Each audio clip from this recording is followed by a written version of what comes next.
the dignitaries on the dais, off the dais, lot of my colleagues, friends, students. I'm actually overwhelmed by this. The only solace is I am also standing, so I don't mind others standing. This is a topic which actually should have been discussed in the beginning of the year, April 2015, because this is where the reporting requirement really starts. Because companies had to get their act placed in April 2015 for reports which are given for the year 15-16. But as typically happens, in almost all cases, we normally, the companies first of all get to know about some of these requirements only from their auditors. And the auditors say that okay, there is still time, we will start thinking about it when we have to actually start issuing our reports. So in April and May, or March, April and May, the auditors of listed companies really started wondering what is IFC. And once March, April, May was over, the auditors of the other companies started wondering what is this IFC or people are talking about, or what is this new thing, is it something I have not learned in my final CA, or is it something which someone knows better than me. So that is where we are somewhere in now. May and June, people have started wondering, especially the auditors of smaller companies, how do I give this report? Is there any literature available? What do I look for in give this report? When they tell the company, what is your IFC? What are your internal financial controls? They say we do not know anything. Whatever new comes, you have to prepare and you have to certify. So this is typically the situation we are faced in all of these smaller companies which are there as such. So we are going to look at first what is this IFC, what is ICFR. Now like lot of other professional fields, in the accounting and auditing field also since the last recent years, we have started giving a lot of abbreviations. So it looks good when you are talking to clients, oh everyone ICFR in place. So they don't know what is ICFR, but it looks a good jargon to say that oh, you should have ICFR in place. You should have proper IFC, then we will evaluate your ICFR and so on. But what is this IFC and ICFR? Let us go through this whole thing. At the end of this, I am also going to leave with you some templates or some specimen checklists which would be useful for private limited companies and their auditors to give in their particular reports as such. But let's start at the very beginning, because this reporting requirement is just one of the requirements in an audit report which is there as such. And audit really in India is covered under these two sections. We have section 227, which was under the old Act of 1956. We have section 143, which is the reporting section under the Companies Act 2013. Section 143 not something which you can easily forget, because in income tax you always read with section 143. So probably this is simpler to remember section 143. So every day you are obviously going to remember this section, whether it is Income Tax Act or whether it is Companies Act as such. Now the statute however only gives, this section 143 only gives what are the points you have to report on in your audit report. It doesn't lay down the format under which you have to give your audit report as such. And the format of your audit report will be really given by SA 700, 705 and 710 which are there as such. We are not going to deal with 700, 705 and 710, that's a topic by itself. We are only going to concentrate on section 143, and within section 143 only one particular subsection which is there as such. If you look at this section 143, it corresponds to the earlier three sections 227, 228 and 619. It has 15 subsections. We will run through all the 15 subsections and then come to that specific section which we really want to debate today. For three subsections, the reporting is there only if the comments are adverse or negative. And for other sections, you have to report in all cases even if the comments are not adverse or positive as such. The reporting under 143 also applies to consolidated financial statements. Now, you may feel that consolidated financial statement applies only to bigger companies, but hold on, when the new Companies Act came, even a small private limited company, if it is holding say 30% in some other company, it becomes an associate or a joint venture, then automatically consolidation would apply. And only yesterday there is a FAQ which is issued by the institute which says that if you only have an associate but no subsidiary, still consolidation would really apply to you in that case as such. So this is the reporting section which is there. We have 143(1)(a) to 143(1)(f), which is similar to that earlier section 227(1)(a), where we have got 6 things and you have to answer in this only if it is in the negative as such. We have section 143(2), which really tells you that to make a report taking into account all the auditing standards which are there.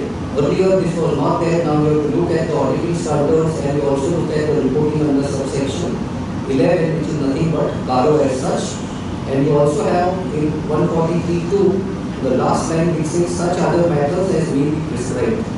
The government still has authority to prescribe something more in this. So far they have not prescribed anything in this in the last 2 years. But going forward, they may further give you something as further reporting under this particular clause as such.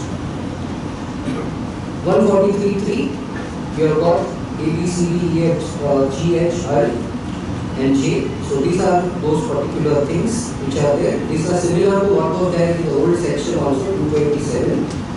We have E, F, and G, H, and I, which is what we are really concerned with. If you look at F, there is a ICAI guidance note which is issued, not the subject matter of discussion today, but that's a new thing which has come. Then H, there is again a guidance note which is issued by the institute on that. Again something new which has come in this particular act. And I is something which we are really going to deal with today. Whether the company has adequate internal financial control systems in place and the operating effectiveness of such controls. To complete the section 143, we have got 143J, where other matters have been prescribed, and so far 3 matters have been prescribed there, which again there is a guidance available for the institute what is to be reported. The section goes on further in 143(4), 5 to 7 is only for CAG reporting, 143(8) is for branch reporting, 9 and 10 is saying that you comply with auditing standards, which also equally applies to the 143(3)(I) when you are reporting on IFC as such. And auditing standards going forward would be issued by MFRA. The institute will formulate the standards, only the MFRA will really issue the standards to be followed by the auditors going forward. We have 11, which is CARO 2016, and we will try to distinguish the requirement of internal financial controls vis-a-vis CARO reporting requirement which is there. 143(12) is a reporting on frauds, this itself is a topic of this discussion separately. 143(13) is saying that there is no action to be taken against an auditor if he reports something in good faith. 143(14) is a very strange subsection. It says whatever applies in this section also applies to cost accountants and company secretaries. Now I don't know on how on earth when a company secretary has to deal with internal financial controls, because whatever is the report here also equally applies to their reports which are there as such, or even this fraud thing which is there as such. And 143(15) is the punishment which is there for an auditor if he doesn't really report under 143. So 15 subsections, we are concerned only with a very small part of the entire 143(3)(I), which is there as such. Let us go back in history. If you look at the financial year till 2013-14, 2013-2014, you had the Companies Act 1956 at that time. Let us see at that time what was the responsibility of a company and what is the responsibility of an auditor at that time. You had section 217(2)(a), which said that the director's responsibility statement needed these 4 things which were there. It doesn't really say, if you see everything, doesn't really talk about internal financial controls or internal controls per se. If you look at the SEBI listing agreement at that time, clause 49, that listing agreement talked about internal controls and risk management, and the terms of the audit committee included something like this. As far as the auditors are concerned, till 2013-14, you only had these 2 standards of auditing which wanted you to comment on internal controls of an organization. You had SA 200, which said that when you are evaluating the scope of your audit or the objectives of audit, you have to do an assessment of internal control procedures which are there as such. And you had SA 315, which wanted you to identify the risks and assess the risks taking into account the entity's environment and the internal control aspects. Whereas auditors up to 2013-14, this is what was immediately applicable to us when we were trying to evaluate internal controls of an organization.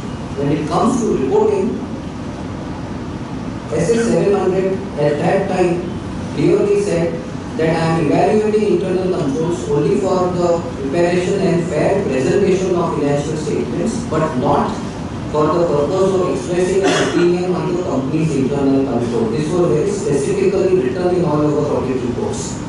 If you are just doing cut and paste, maybe you don't recollect this phrase, but this was very clearly written in the audit reports up to 2013-14 as such.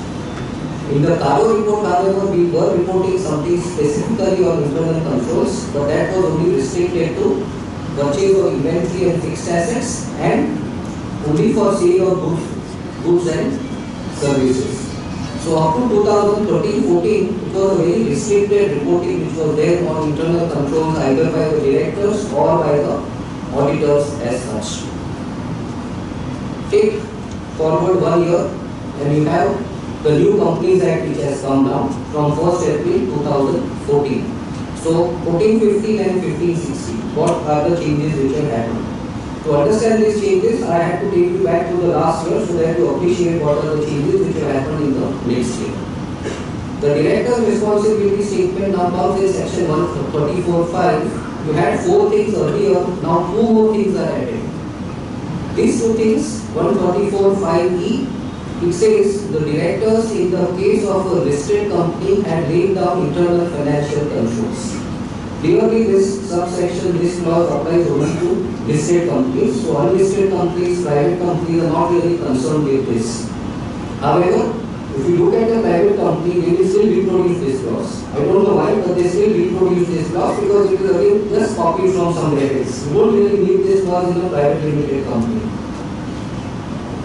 If you look at the Companies Accounts Rules 2014, this particular rule 858, it says the board report shall include details in respect of adequacy of internal financial controls with reference to the financial statements. Now this is a rule which is there of the Companies Act 2014. This rule does not restrict to any type of company. This rule applies to all companies, whether private, public, listed, unlisted, everything.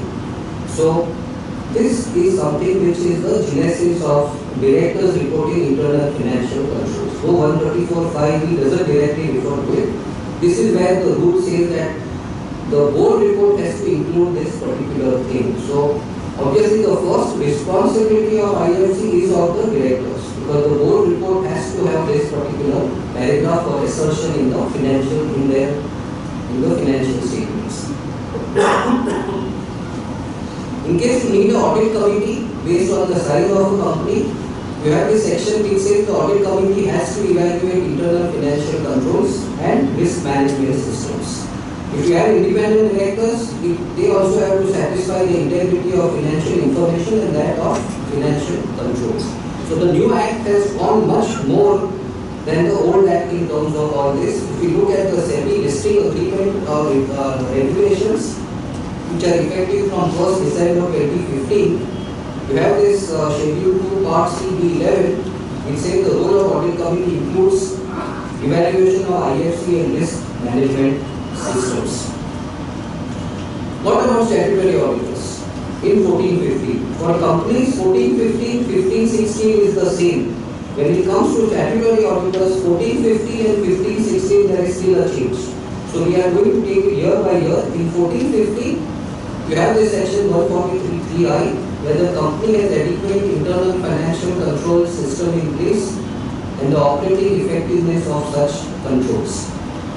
You had a rule which said, Rule 10A, which said this is for financial years commencing on or after 1st April 2015. Okay, so this is a rule which said that in the first year it doesn't become applicable. However, you can voluntarily apply it for 14-15. Now, when something is voluntarily, obviously you don't apply.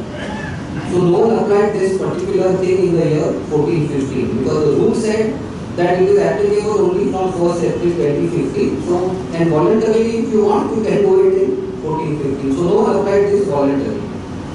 So, in 14-15, what were the auditors reporting on IFC? I was only again reporting on Caro 2015, which is a new Caro at that time. But that had the same clause which talked about inventory and fixed assets and for the sale of goods and services. So 2014-15 everyone got away by saying that though the companies have a lot of responsibility, the auditors don't have a responsibility. So we are not worried what the company is doing as such. However, you should all remember one thing, you always had that SA 200 and SA 315, which is the basic responsibility of an auditor to evaluate internal controls, including internal financial controls on reporting as such. So, though everyone says IFC is being reported for the first time, it is not so. Till all the years in the past, auditors were always supposed to evaluate it. Maybe you will not put in that paragraph in the report, but your back-end documentation always needed to have something that you have evaluated all these controls at the time of financial reporting as such. To come to 2015-16, which is the current year for reporting. Now, the section is the same. It says it is effective from 1st April 2015. The proviso is not relevant now because the proviso was for something voluntary in the last year. So this obviously now is effective in this particular year as such. Fortunately, you have a Caro 2016 which doesn't have any clause on internal control reporting now. So we have dealt with 3 Caros, 2003 Caro in 13-14, 2015 Caro in 14-15. And 2016 Caro now, we doesn't really want to do anything on internal control reporting as such. Because this section or this clause is good enough to report everything under the sun on internal financial controls. So this is a snapshot of the history and what you are doing.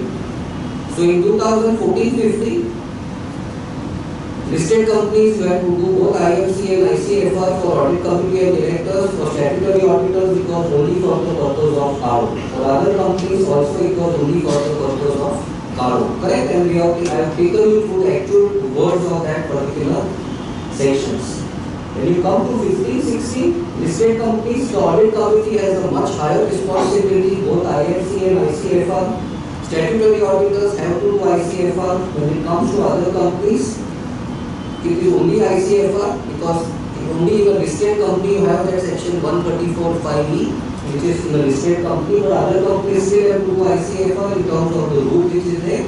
And for auditors, ICFR is still to be really reported upon. So this is really a snapshot of the past and the present on IFC reporting as such.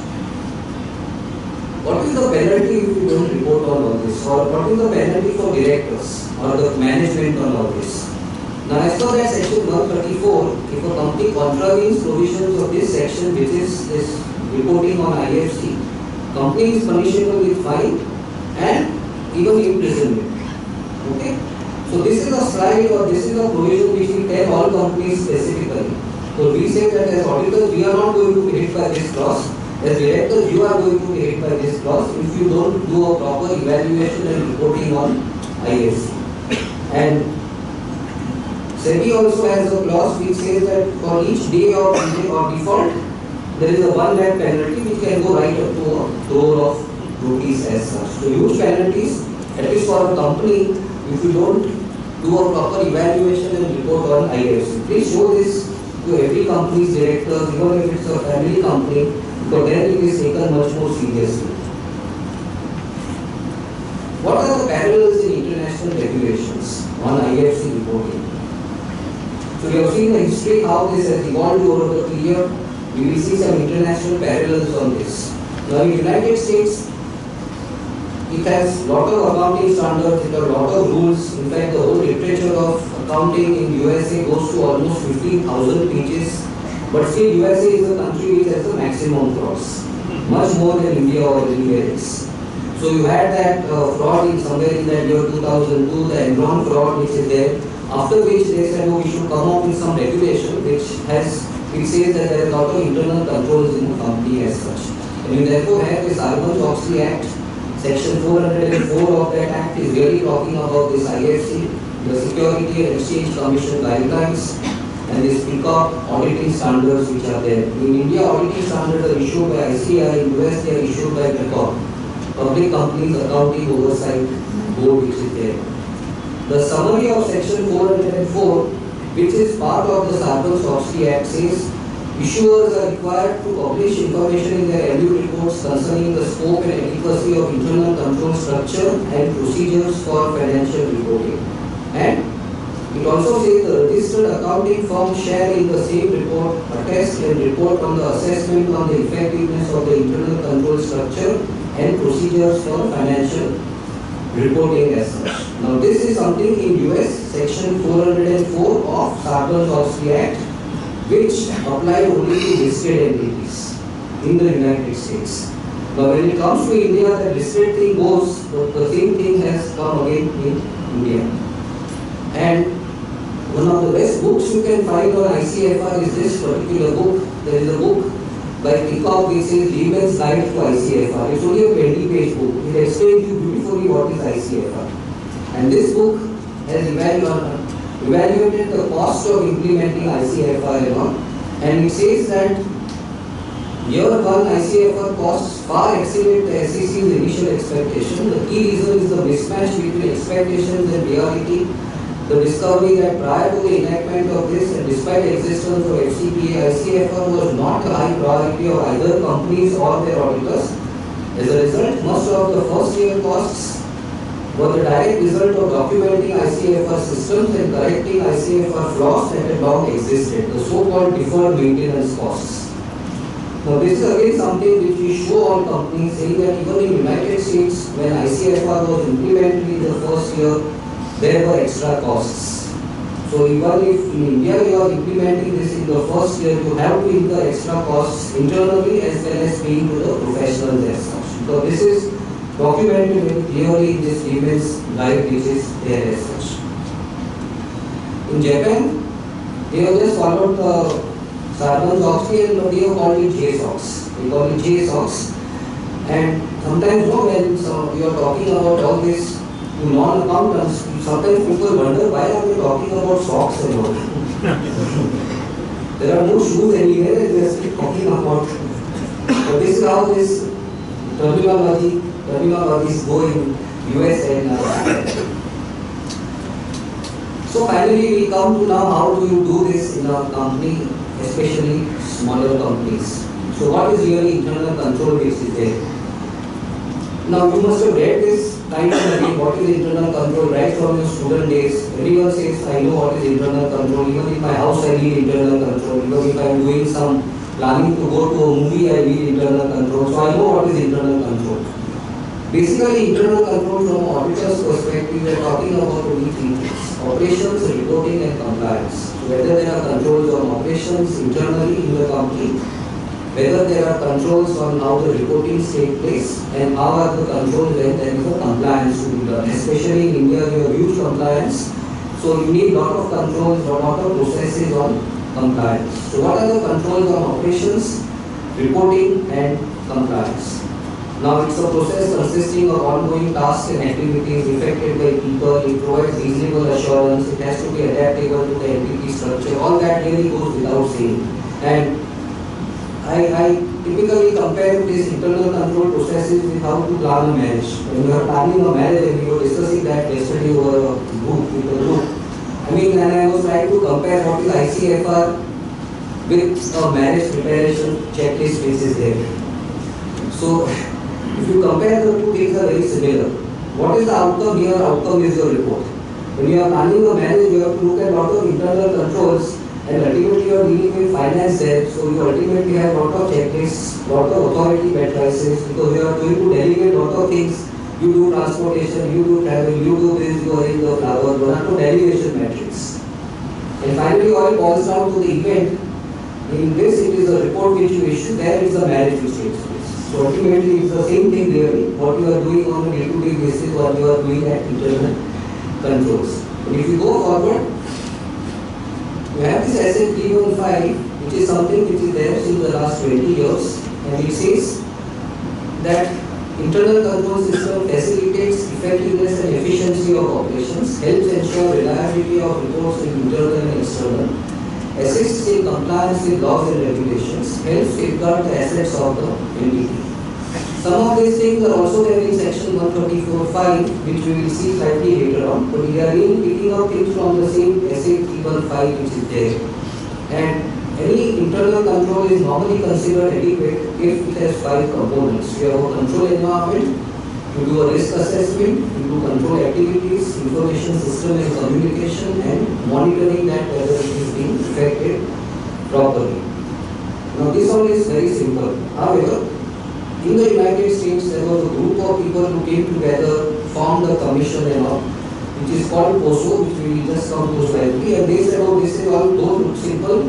Let us come up with a big framework which can result in a lot of work for professionals. So they came up with what is called this POSO connection which is there. POSO is really Committee of Sponsoring Organizations of the Treasury Commission. It started in 1992. It is revised regularly to meet expectations of accountability and competency. And it has finally got what is called POSO Internal Control Framework 2013. So this is a Bible for internal auditors. Internal auditors, when they do their work, or when you go to Institute of Internal Auditors, any program you hold, there is one program on this POSO. One of the subject will always be on POSO as such. If you look at SA 315, it is POSO summarized in a simple form. So it basically means the same thing as such. So you have these 5 things in POSO, which is also part of 315. If you recollect, we just saw that control risk, control activities, information and monitoring activities. You drill it down now. Operations, reporting and compliance. This is basically internal control. Your operations have to be efficient, effective, safeguard assets, reporting both internal, external, financial and non-financial. Laws and compliance should be with your laws and regulations which are there as such.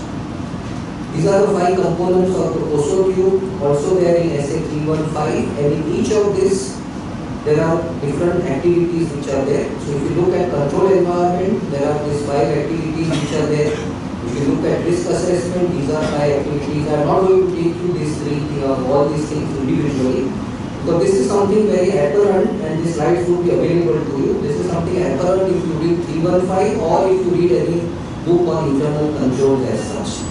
But for completeness, all this is included in the entire slides which are there as such.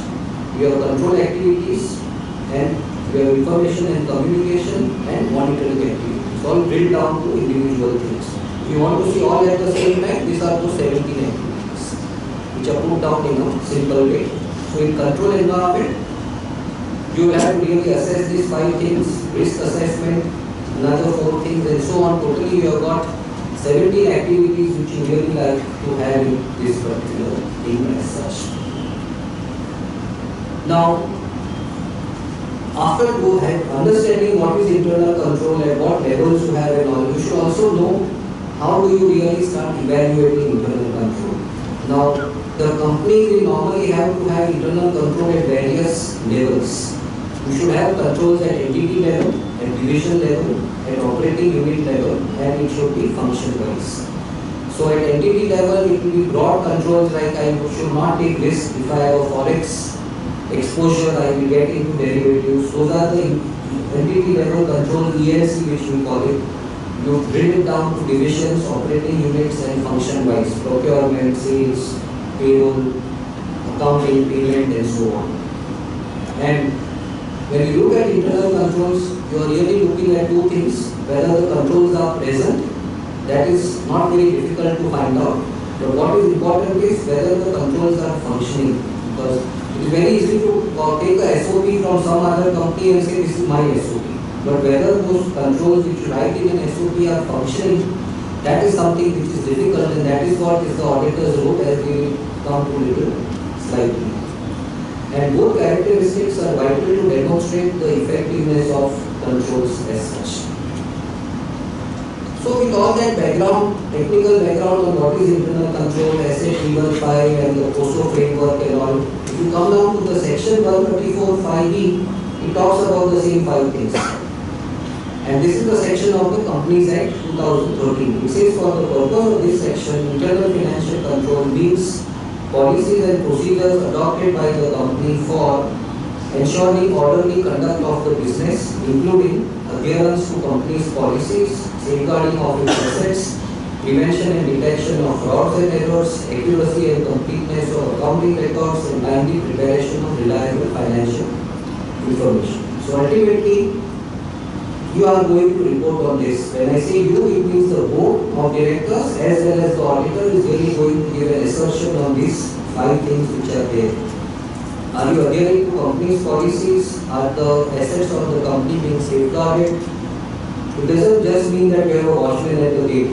That is not the purpose of this. There are a lot of other rules which you need to have to safeguard the assets of the company. Because if you have a watchman at the gate, he only takes care of physical assets. He cannot take care of your bank balances. Prevention and detection of frauds and errors, accuracy and completeness of records, and timely preparation of reliable financial information. Now, a lot of people talk about enterprise risk management. Now, these internal financial controls same as enterprise risk management. A lot of smaller companies also, when they have a derivative, the bank says that okay, please adopt this enterprise risk management policy. So they sign and give it to the bank and they say I have an ERM in my company. Now is the ERM same as IFC? Now IFC is not the same as ERM, but IFC is a part of ERM. So it's an integral part of ERM and there are some differences. Enterprise risk management is more at the strategic level, whereas IFC is more at the process level, and ERM is applied across the entity, whereas IFC is applied mainly to financial reporting and other processes. And we have this section 134(3)(n), which requires the board report to include a statement for development and implementation of the risk management policy. And the existence of an appropriate IFC by itself does not provide an assurance that the company has an appropriate risk management policy. So this is really the difference between what is ERM and what is IFC. So internal financial controls is typically a summation of internal controls over financial reporting, operational controls, fraud prevention. All 3 together is what is internal financial controls. The board of directors is concerned with all the 3. When it comes to auditors, statutory auditors, they are really concerned only with ICFR. They don't have to report on anything else as such. The other things are only taken into account to evaluate the risk assessment as per SA 315. Otherwise, I don't have to report on operational controls, fraud prevention policies. I have to report when a fraud takes place. I don't have to report on fraud prevention policies, but I have to report on controls on financial reporting as such. Now, what is internal control over financial reporting? So, this is really what, as auditors, we are going to finally report in a company. It is also called ICFR, or some people have also started calling it ICOFR. So, meaning is the same. If you want a little more sophisticated one, you write ICOFR. Otherwise, we just call it simply ICFR as such. So, ICFR is a process designed by the company's principal executive and principal officers, financial officers, and effected by the company's board of directors, management, and other personnel to provide reasonable assurance regarding the reliability of financial reporting and preparation of financial statements for external purposes in accordance with GAAP, generally accepted accounting principles. Now, if you look at this definition, your reporting under ICFR will not look as complex as it is made out to be. Because first of all, you are really talking about reasonable assurance. You are not giving 100% assurance on anything. You are only talking about evaluating processes which are designed by the company's executives or principal officers and effected by them. So processes have to be designed by them, implemented by them, and on your testing, if you find there is a reasonable assurance that they are working properly and your financial reporting is reliable and you are able to give financial statements in accordance with the accounting standards, then you can easily say that there is a proper ICFR existing in the company as such. So if you just analyze this, it's not as difficult as it is really laid out to be. Now, how do you evaluate ICFR? The process includes policies and procedures which pertain to maintenance of records that in reasonable detail, accurately and fairly reflect the transaction and disposition of the assets, provides reasonable assurance that the transactions are recorded as necessary to permit preparation of financial statements, and that receipts and expenditure are made only in accordance with authorizations by the management and directors of the company, provides reasonable assurance regarding prevention or timely detection of unauthorized acquisition, use or disposition of assets that could have a material effect on the financial statements. Everywhere if you see again the words used are reasonable assurance. I don't need 100% accuracy. Reasonable assurance you can also obtain by doing a sample check. You don't need to do 100% check of all transactions. With a sample check you can obtain a reasonable assurance. Now, how do you get internal financial controls over financial reporting? You have to try and build it up in your audit program itself. So, when you are planning the audit, where you are also going to consider materiality as per another SA 320, you have to design and implement your program in such a way that you are testing ICFR automatically. You have to test while planning it and test the operating effectiveness and then see whether the reporting is appropriately done or not done. What can be the role of internal auditors in this whole exercise? Because a lot of companies have come and said, oh, this is the role of internal auditors, this is not my role. Sometimes the statutory auditors have also said, this is the role of internal auditors, this is not my role. So what role can the internal auditors of a company play in this IFC or ICFR? Now, the regulations of the Act has not defined any specific role or responsibility for internal auditors either for IFC or for ICFR. In fact, prior to 2013, there was no reference of internal auditors in the old 1956 Act. It is only in 2013 Act that we have got internal audit which has got some recognition in the Act. However, internal auditors, since they know the company much better than a statutory auditor, they can play a very important role in providing consultative assistance in developing ERM, IFC and or the ICFR framework, because they are going to help the management in preparing all this. They can assist in document process, walkthroughs and risk control matrices, assisting in testing the existence and adequacy of controls on behalf of the management, assistance in testing operating effectiveness of controls and sharing evidence of testing with statutory auditors wherever called for. So internal auditors can actually do a lot of service to statutory auditors if they are given a proper scope and if they are able to do this even for say some of the processes. If they even do for one process like procurement or sales or payments, they can do a lot of service to the company and the statutory auditors by giving a report at the end of it.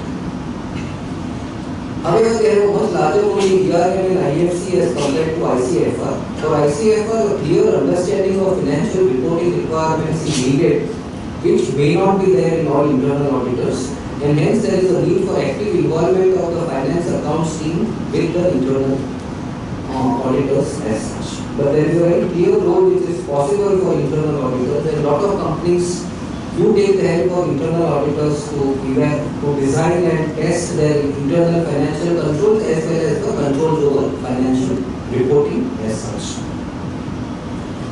As statutory auditors, how do you really evaluate everything? The first thing you should do is open the guidance note of the institute. There is a guide. Okay, so we have this guidance note issued in September 2015. It has some 200 and odd pages. The guidance note, if you are able to read the guidance note from the first page to the last page in one shot and understand it, you are talking something wrong. Because the guidance note goes round and round and there are a lot of repetitions in the guidance note. What is IFC, what is the nature of reporting to be done and so on. The guidance note has technical guidance on audit of internal financial controls over financial reporting. There is an implementation guidance. There are appendices for illustrative engagement letter, MRL reports and so on. The guidance note actually draws a lot of things from USA. So it has got auditing standard 5 issued by Peacock, where a lot of things are just copied verbatim from that particular, and they are saying that this is a reproduction of that portion of auditing standard 5 from the Peacock note audit standard issued in USA as such. So this guidance note, if you read, actually it may confuse you. Let me be, straight clear that this guidance note, if you try and read it properly, it may actually confuse you as to what is your role. It does give you good guidance on the formats and everything which are there, but it can confuse you because it is written in a little complex language which is there as such. And really to overcome this problem, the institute is working on the simplified guidance note. I do not know how much time the institute will take to come out with that guidance note, but in the meantime at Bombay Chartered Accountants Society in the next month we are coming out with a layman's guide to ICFR. So it should be there available in the month of July. So, and that should be just 20-30 pages. So let's hope that that particular note which is there can give some help and some illustrations to auditors of smaller companies as such. Now, when a statutory auditor is evaluating this IFC, the objective of an auditor in audit of IFC or ICFR is to express an opinion on the effectiveness of company's IFC over financial reporting and the procedures in respect thereof. So that is what is 143(3)(I). Now, the auditor obviously has to look at the internal controls of a company, and he cannot consider a company's internal controls to be effective if there are one or more material weaknesses. This is especially so if overall financial statements are not materially misstated. To give you a simple example, you prepare a balance sheet. It is almost ready for signature in a small private limited company, and suddenly you find out the accountant comes up and says, "Oh, in my drawer there were a lot of purchase invoices which are unbooked. They are not paid, but they are left to be unbooked." Now that's a big lacuna in your controls on financial reporting. Forget IFC, forget your internal controls, but that itself should give you a clue that there are insufficient controls on financial reporting. Because if you have got an invoice, it also means that the material has been received or the services have been rendered, and the company has no clue to track all those things. So if you have something like this, you should hold on, tell the company, please document the process and make sure that nothing else is left out before you go ahead and sign the accounts, or sign the accounts putting appropriate disclaimers in the ICFR portion of the report which is there as such.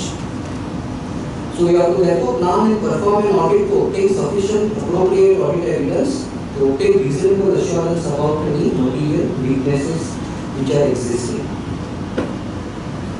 Now, if you look at the section of reporting which is there is a doubt which comes about that is a statutory auditor evaluation necessary for all controls or only for controls over financial reporting, and this is discussed in the guidance note. The guidance note says that, and it draws analogy from the international reporting which is there. It says internationally the reporting is only on controls relating to financial reporting. Even section 404 of the Sarbanes-Oxley Act, it requires an auditor to report only over financial reporting. Now the Companies Act also is in the context of financial statement because it is in that group of sections which is there as such. Now consistent with international practice, the term IFC in section 143(3)(I) would relate only to IFC over financial reporting. Now this is something which is there in the guidance note, the conclusion which is drawn in the guidance note of the institute. This is not coming out from the Companies Act as such. And to make sure that the intention is to only do this, we have the Companies Amendment Bill 2016, which has still not become Act, which is now replacing the word internal financial control system in that reporting section to this words, internal financial controls with reference to financial statements. But mind you, this is only a bill, this is not the Act. The Act, whenever it happens, we do not know what would be the effective date of it. But the intention of the guidance note and therefore now the intention of the government also seems to be that statutory auditor reports only with respect to financial statements, and that is good because it is restricting the scope of the auditor to do his reporting as such. Do you need to do evaluation of IFC for interim results? Now this obviously is for listed companies or even in a private company if you are issuing a report for a bank. The bank says I want 6 months financial statement, then you issue a report. Do you need to do evaluation of IFC in an interim report? And the answer is clearly no, because only when you report under section 143, which is only an annual requirement, only then IFC evaluation is required. You don't need to do it every quarter, every 6 months or whatever. And therefore, everyone is awakened only after the year end. So we are reporting only for the year end. So no one needs to do this at the middle of the year as such. How do you integrate these two things? When you are doing this ICFR audit, because this is a separate process which you have to carry out, and you are also doing audit of financial statements. And the guidance note says that don't repeat everything. When you are designing your planning the audit for financial statements, building some checklists where you are automatically evaluating ICFR also. So you have to have sufficient appropriate evidence on the IFC at the year end, and also sufficient appropriate evidence to support the statutory auditor's control risk assessment for audit of financial statements. So integrate everything into your common program which is there as such. This reporting required in unlisted companies. So this is something which is discussed in the guidance note, and as per Companies Act, director statement is only for listed companies. We saw this. However, we saw that clause which is there, the rule which is there, we say directors have to say, all directors in their board report have to give an assertion on existence of controls. If you look at 143(3)(I), it does not restrict any such reporting, and therefore it applies to all companies. Now someone suddenly came up and said that it applies to auditors but it doesn't apply to companies. So only auditors have to report but companies don't have to do anything about it. And the answer to that is that particular rule which we laid down in the beginning, and for such companies other than listed companies, management has the primary responsibility for designing an internal control system, and there is a rule which is introduced here. Even if a specific statement is not required for unlisted companies, ensuring adequacy and operating effectiveness of IFC still remains with the management and those charged with governance. And the guidance note equally therefore applies to IFC in respect of unlisted companies, small companies, and even one-person companies. Even one-person companies you need to report on this. A lot of people said if I am a Section 8 company, I don't need to report on IFC, but that is also wrong. It clearly applies to all companies because there is no carve-out, as we call it in accounting, there is no carve-out from this section on reporting as such. In a small company or one-person companies, what are your typical characteristics which are there? There is a concentration of ownership and management in a small number of individuals. One or more of the following would normally be there: straightforward or uncomplicated transactions, simple record keeping, few lines of business and few products, fewer internal controls, few levels of management responsibility for a broad range of controls, few personnel having wide range of activities. So the cashier may do a lot of things. He may put a purchase order also, he may receive cash also, he may also do sales. So these are some of the characteristics, and your evaluation will have to take into account the smaller size of a company. So you cannot tell a small company that I want SOPs for each and every process which is there as such. You have to redesign your SOPs to merge some of the processes within a single person also. And just completing this whole thing, in the case of consolidated statements also, you need a report on IFC. However, when you have consolidated statements and you are giving a report on internal ICFR, you only report on the holding company and the subsidiaries or joint ventures which are within India. If you have a subsidiary or a joint venture outside India, you don't need to report on ICFR because that company is not supposed to keep all those things. So you only really report on companies which are there within India as such. And you can have a lot of small private limited companies who has a subsidiary in Singapore, and that Singapore company has acquired a flat in London. So you have even small private limited companies who can have some such structures which are there as such. So from an internal event control framework or from a statutory auditor framework, you have to keep in mind these things. Whether there is a governance framework for implementation of internal controls. Is the board and audit committee involved? Is there a formalization of process and SOPs, segregation of duties, redeployment of work routines, make a check of control, regular systems or IT audit to ensure effectiveness of controls. Now, a lot of these things are there in a small company also. Say for instance, the meter checker concept. You normally have the cashier who makes everything, and after everything is made, the owner signs the check or something. So that's a meter checker concept which is there as such. And the audit committee, or in a smaller case, the board of directors will have to give an assertion to all these 6, and the next slide is another 5-6 points.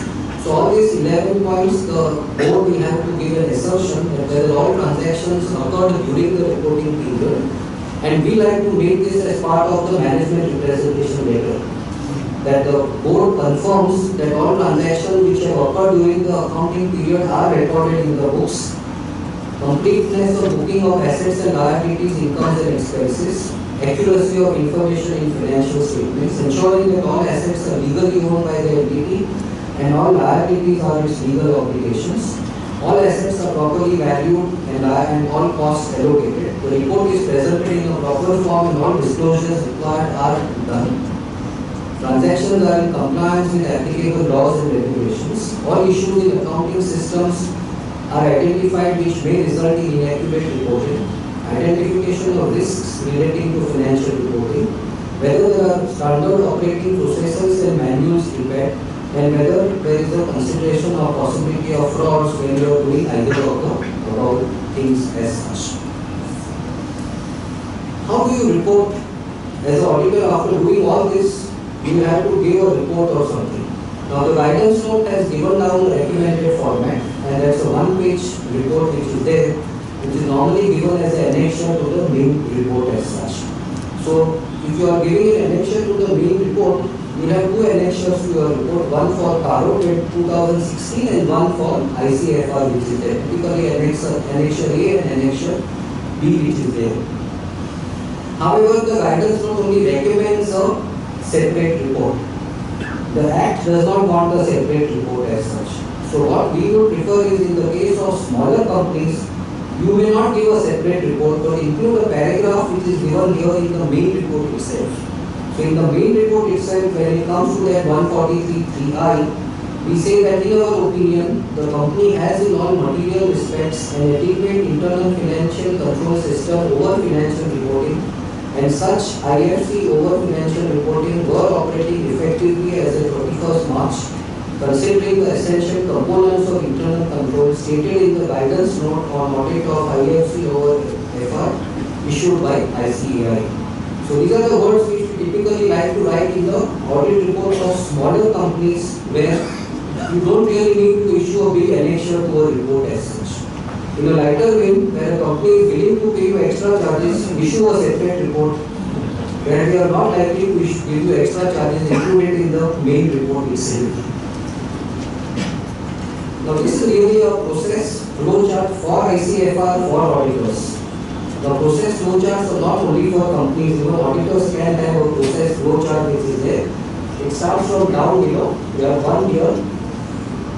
The process owners are here, convey details of restructuring in process, make changes to RCM or risk control matrices, and conduct tests of design, update the control checklist, map to responsibilities, control owners complete control self-assessment, then approval of process owners goes up, test operating effectiveness of control, and then it goes to the auditors.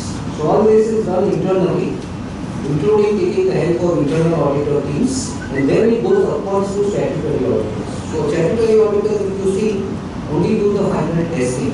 We are not really supposed to do a lot of other things, even in smaller companies. But in smaller companies, we can help them in the other two things which we will see in the next two slides which are there.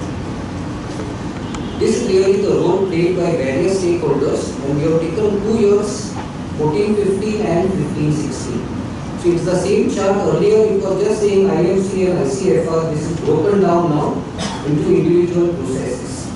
So in listed companies, the three processes are enterprise risk management, IFC and ICFR. In the listed company, in 14-15 what is to be done, 15-16 what is to be done. If you look at 15-16 in a listed company, statutory auditors will look at ERM, will not look at IFC, and will look at ICFR. When it comes to other companies, other than listed companies, the statutory auditors will only look at ICFR, they will not look at anything else as such. So this is various stakeholders, what is their role in evaluating and reporting on ERM, which is the Enterprise Risk Management, followed by IFC and ICFR as such. So obviously this chart will be made available to you, but you can see that in smaller companies, the statutory auditors have a very restricted role to play as such.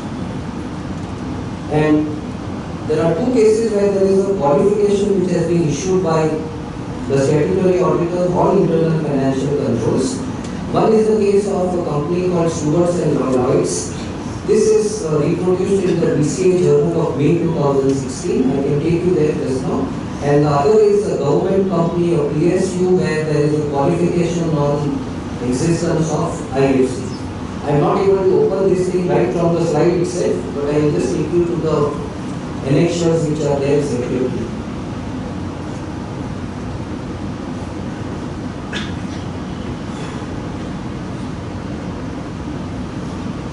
I don't know whether you can read this properly. I will take you to the qualified one which is there. So you see the right hand side thing.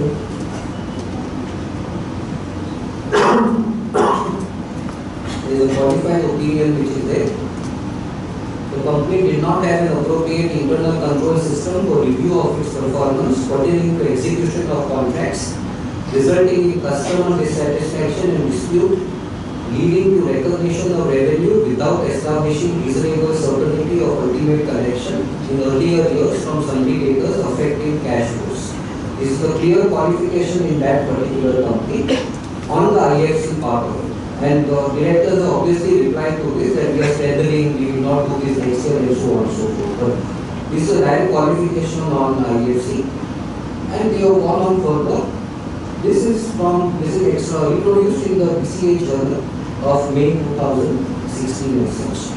If you look at the other one which is there, which is available, this is Baumol Loy and Company, a public sector enterprise, a very good enterprise in that sense, a highly profitable enterprise. It says internal financial control over credit authorization in the areas where there are cash transactions. The SBU is tours and travels needs strengthening.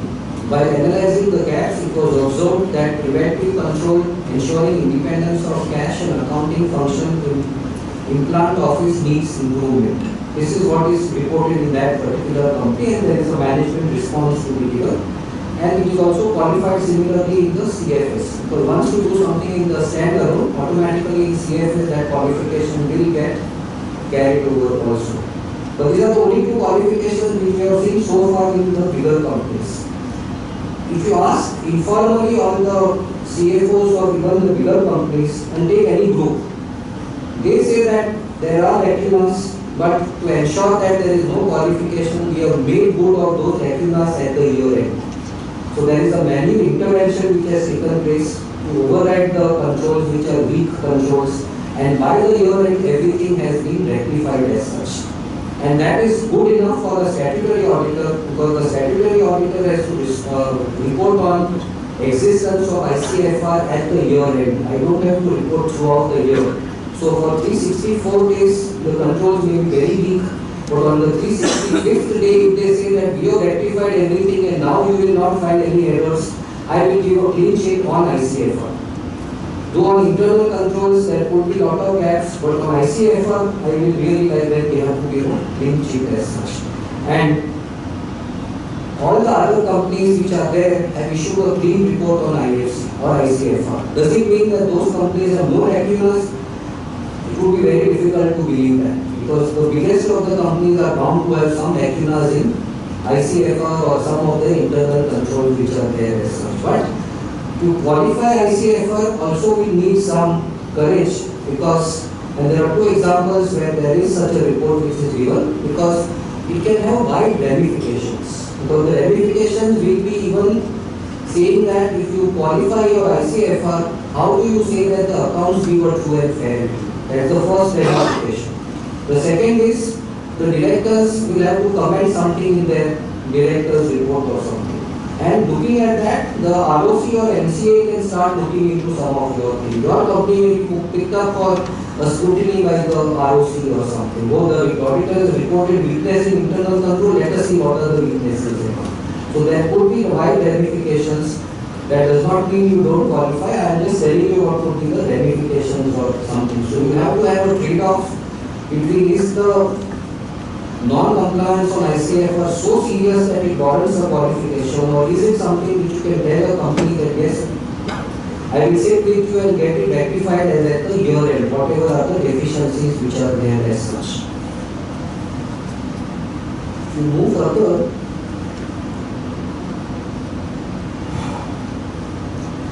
there are some illustrative formats and templates which we have just laid down here. I take you some of these things which are typically applicable to smaller companies, and I am going to leave this for circulation also, so you can use this later on. I'll show you these templates which we believe are useful for.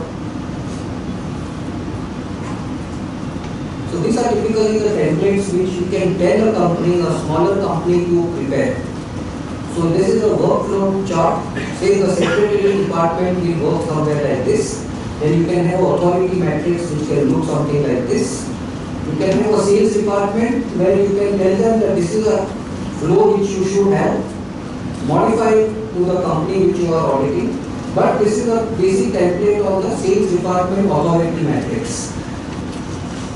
Similarly, you can have something for finance department. So you can have something like the invoice is received by the executive, the accounting entry is done in Focus, which is one of the packages which is there. You can write Tally there if you are using Tally.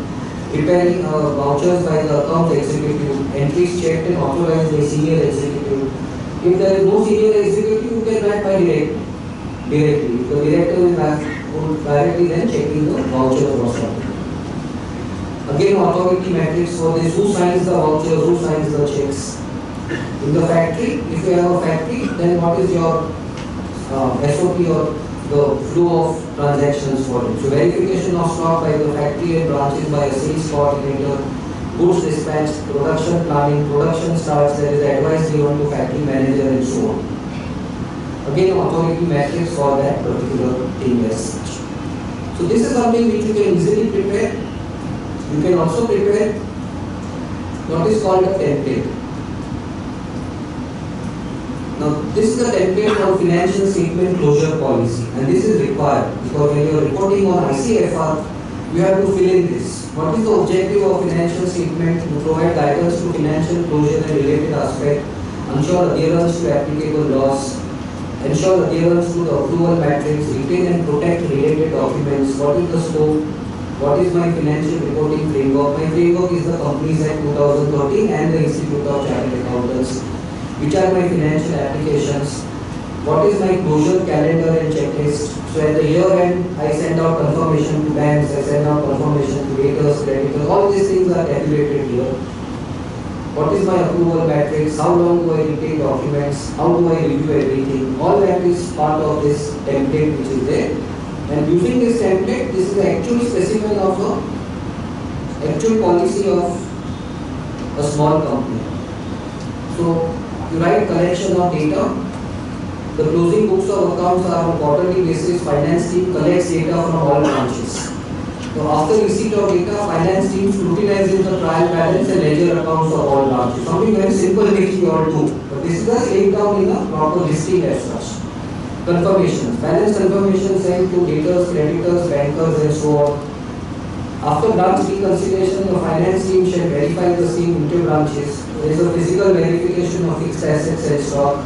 Bank reconciliation takes place. All cash balance reports are taken. All deposits are verified. All statutory liabilities are verified whether paid or not paid. Then everything is consolidated in the data in your tally, and balance sheet is prepared in Excel format and given to the directors or CFO. There is a checklist on non-statutory liabilities, whether it is as per the due dates and so on. The final balance sheet, P&L and cash and bank is then placed before the board on quarterly basis or half-yearly basis for the board. And then after everything, it is published. So these are basic templates. Use it for any private limited company also. Tell a private limited company which are your employees, accordingly make these changes and give it to her. This becomes part of your documentation that you have evaluated IFC. At the end of it, take the signature of someone. Don't just print and keep it with you. You need to take signature of some CFO or director or managing director or someone as such. Okay? So, not something which is very great.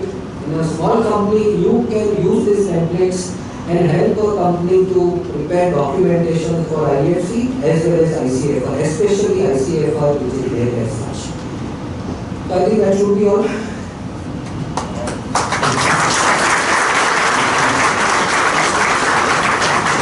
If there is any time for questions, I do mind few questions.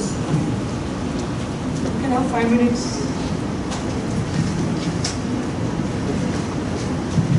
Thank you, Himanshu, for covering the topic in the short sprint for the, especially the professional private companies, and giving the relevant templates which can be used by the professionals to discharging their address function.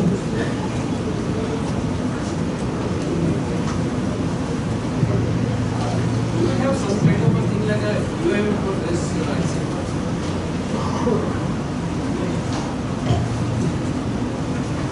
You mean an emphasis of matter? When would you like an emphasis of matter? like we have a significant like you finding some deficiency regarding people using Tally and they do a lot of corrections in offers and So if you find that there are lacunas in the system, you have to qualify the IFC or ICFR. You cannot give a UIM for it. Because as far as ICFR is concerned, it is either a yes or a no. You cannot say that it is a yes, but at the same time I give emphasis that there are some weaknesses. So you cannot give a UIM. Certain areas there could be some weaknesses which may not have been corrected, and rest must be going on smoothly. So how do we decide? See, at the year end, if all weaknesses are corrected, you can give a clean report on ICFR. It is not corrected. Then you have to qualify your ICFR. In these areas, the weaknesses still exist. In these cases where qualification was done, they specifically said which areas are weak. So put those areas and qualify them. Hello. Is a separate letter of appointment needed to be given to the chartered accountant or to the statutory auditors since they are asking for? Do you take a separate letter of appointment for reporting under PARO? No. Then You you only issue one letter of appointment. are appointed under Companies Act. Exactly. And whatever is reported under Companies Act, you don't need again separate letters. Exactly. You don't need. Thank you.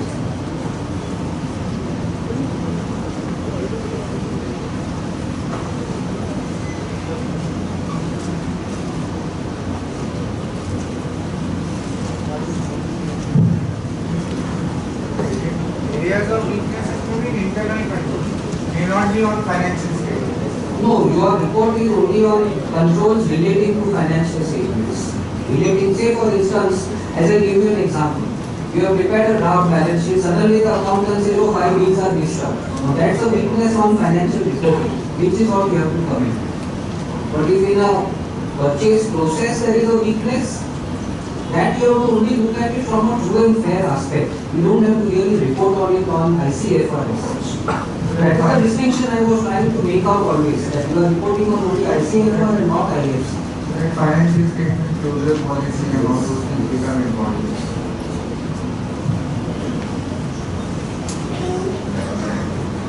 Can I ask a question as well? Yeah.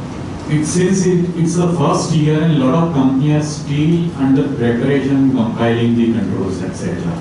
So there is informal, already controls are there, it's not documented. So can auditors say that some of the controls like which is under compilation and has not been completed, so auditor has not been able to see their comment on that? No, even if the SOPs are not complete or whatever, finally you are preparing a balance sheet. No? Yes. So finally on preparation of the balance sheet are there controls. Okay. So that is what you are reporting on. Okay. So that may still be there, because then you are entering everything into Tally, taking out the trial balance and preparing a balance sheet. Yes. So on that, if there are a lot of things, that we say for instance in Tally there are negative cash balances at several places. Now that is a control over or weakness in the reporting control. So that is something you have to be careful when you prepare the report. Thanks.